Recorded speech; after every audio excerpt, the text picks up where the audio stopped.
Okay, this is IM1. This is 5-6, and this is the second video. So we are looking at problem 1, and we are identifying geometric sequences. So we just talked about geometric sequences. That's where we go up by one multiple each time, right? The way we identify them is that there is a starting value. In our equation, we called that A, and a common ratio. And the common ratio is what we're multiplying it by. We called it R for ratio, all right? So you can find the common ratio by taking any number and dividing it by the one before it, all right? So let's look at this number. This is 3, 6, 12, 24, 48.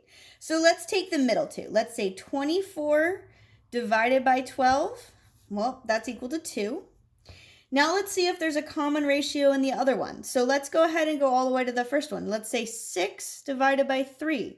6 divided by 3 is 2 as well. So is there a common ratio? Let's see. 3 times 2 is 6. 6 times 2 is 12. 12 times 2 is 24. 24 times 2 is 48. So yes, that is a common ratio. That is a geometric sequence because it has a common ratio. All right, let's look at this one. And again, as you get to seeing this, maybe you can do these in your head. So let's take two numbers. Let's take 12 and 15. Let's say 15 divided by the number before it, which is 12. 15 divided by 12. Oh, wait. 15 divided by 12. That's 1.25. All right, well, okay, interesting. So then let's take the first two. 6 divided by 3. 6 divided by 3. Well, we just did that. That's 2. So these don't have a common ratio, so the answer is no, right? Even though these look like a sequence, 3, 6, 9, 12, 15, they are not a geometric sequence because you can't say 3 times 2 is 6, 6 times nothing times 6 is 9. Well, a fraction times 6 is 9, but there's no common ratio there. All right, let's look at C and D. So we have a third, a ninth, a 27th, a 81st. All right, let's take the last two.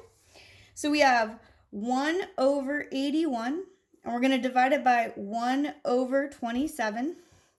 In case you've forgotten how to divide by a fraction, you just switch it around and you multiply it. So that's 81 times 27 over 1. 27 divided by 81. 27 divided by 81 is 1/3. All right, and then let's take the first two. 1/9 divided by 1/3, which is equal to 1/9 times 3 over 1, which equals 3 over 9, which also equals 1/3. So are they the same? Yep. So yes, it's a common ratio. That is a geometric sequence. 1/3 times 1/3 is 1/9 times 1/3 is 1/27. All right, let's look at this one. I don't know if this one strikes you as maybe not having anything off the top, but we can give it a shot. So 22 divided by 16. That's not a number I'm familiar with. 22 divided by 16 equals 1.375. Okay, let's take the first two. 7 divided by 4. 7 divided by 4, 1.75. Are they the same? Nope. So this is a no. That's not a common ratio. Or that's not a geometric sequence because they don't have a common ratio.